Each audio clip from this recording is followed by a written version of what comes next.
This is TID Short Stories, a TID Water and Power Podcast miniseries. Every episode, you'll hear a short, unique, and often lesser-known story from TID's rich history. And you'll hear these stories that helped build the district's 135-year history, told by the people who operate the district today. On today's episode, TID Assistant General Manager of Power Supply, Dan Severson, tells the story of unlikely partners nearly developing a nuclear power plant in Stanislaus County. Today, the Turlock Irrigation District serves 240,000 people retail electricity from a diverse mix of generation resources, including hydropower, wind, solar, geothermal, and natural gas. Missing from that list is nuclear energy.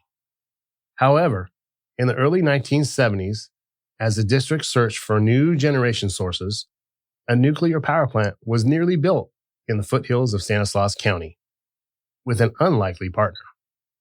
TID entered the retail electric business in 1923 after the completion of what is now referred to as Old Don Pedro, becoming the first irrigation district in the state to do so, a distinction quite familiar to the district. Originally, electricity was thought of as a byproduct of irrigation, somewhat of a cash crop for the irrigation district. With Old Don Pedro and the addition of the LaGrange power plant the next year, the district had more than enough power to serve the needs of its customers at the time. The district even had enough power to sell to the then San Joaquin Light and Power Company. However, in the years following World War II, rapid increases in electricity demand and the need to find more power quickly became a primary focus for TID. An increasing population was one key cause of the increased demand. At the end of 1924, TID was serving power to 3,220 customers. That number surpassed 10,000 by 1946 and then nearly doubled again in the following decade. Another somewhat less conspicuous cause of the increased demand was the increased energy consumption by those customers. In 1950, the TID system handled 6,634 kilowatt hours annually per meter.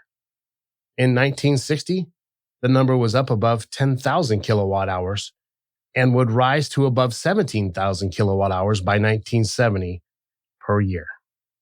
The sharp increase in consumption was due in large part to the use of air conditioning. Early settlers relied on shade trees, which could shade your home from hot summer temperatures once they grew larger. Later, homemade evaporators or swamp coolers were used, but were ultimately replaced by air conditioners, which were far more effective. The issue was, air conditioners used an incredible amount of energy and today are still the largest single energy consumer in the average household. With the exception of the critically dry year of 1931, the district had enough power from its only sources, Don Pedro and LaGrange, to meet all of the needs of its customers and its wholesale commitments. It wasn't until 1946 that the district had to begin buying power to help meet its customer demand, at the time purchasing power from Hetch Hetchy. Even after the construction of New Don Pedro in 1971 and the dramatic increase in generation capacity at the new hydropower plant, TID relied on power purchases from Hetch Hetchy to meet electricity demands. As demand increased not only within TID service area, but across the state, the gap between customer demand and reasonably priced power was widening. It was generally becoming cheaper to own and operate your own power plants rather than to buy on the wholesale market from outside providers. One potential opportunity to develop new power came in 1972. In January of that year, officials from TID, MID, and PG&E met quietly to discuss the joint construction of a nuclear power plant in the foothills in the eastern portion of Stanislaus County. It was water from the Tuolumne River that drew PG&E to an interest in partnering with the districts. Most nuclear plants had been located along the coast, as nuclear plants require large amounts of cooling water. However, with the passage of California's coastal protection initiatives in 1971, it had become increasingly difficult to build nuclear plants, and utilities began to look inland for site locations. The plant proposed by PG&E would feature two 1,100 megawatt units and would need 50,000 acre-feet of water annually for cooling. The Tuolumne River was the most obvious source for the water, but the district's attorneys warned that their existing water rights did not cover the use of water for power plant cooling, and amending their water rights could lead to a controversy over environmental effects. As an alternative, a district consultant, former Department of Water Resources Director William Gianelli, suggested that wells on the west side of the service territory could yield the needed water. Even before the hired engineering firm could finish their study, TID and MID signed a letter of intent with PG&E, a commitment to supply the water for the proposed plant. While the districts formally agreed to share the costs and benefits of supplying water to the plant on a 50-50 basis, a deviation from the roughly 2/3, 1/3 split that exists for projects between the two districts on the Tuolumne River, there was little agreement between PG&E and the districts. Co-ownership of the power plant was what the district had in mind when negotiations first began, and they had hoped to use their water as a bargaining chip.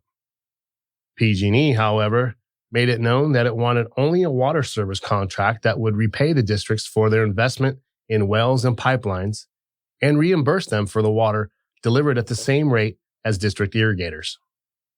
This is hardly what the district had in mind. Negotiations on the project continued into the summer of 1977, when the study of a half-dozen alternative water supplies was completed. The company hired to study the supplies selected deep wells in the Jennings Road area west of Keys as the best alternative to the Tuolumne River water. The pumped water would be carried in a pipeline eastward to the foothills and across the Tuolumne to the site on Barnett Ranch, near Roberts Ferry, where the nuclear reactors would be located.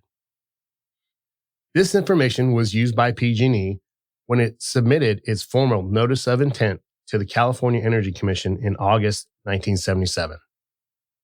The CEC rejected the application the following month. Sentiment was turning against nuclear power plants for the district, as well as elsewhere in the country, as concerns over safety and the high cost of construction would have made the project even more controversial than it already was in the local area. PG&E attempted to keep the project alive for several more years and waged various legal battles. However, the CEC's rejection of the proposal finished any possibility of the East Stanislaus nuclear plant. TID ultimately succeeded in its search for additional power, adding small hydropower units shortly after the failed nuclear plant and greatly increasing generation capacity with natural gas in the 80s. Although nothing came of the 6 years of negotiations and studies, the nuclear project marked a milestone in TID history. The district focused its attention on its long-term energy future and for the first time, looked beyond its hydroelectric resources on the Tuolumne River.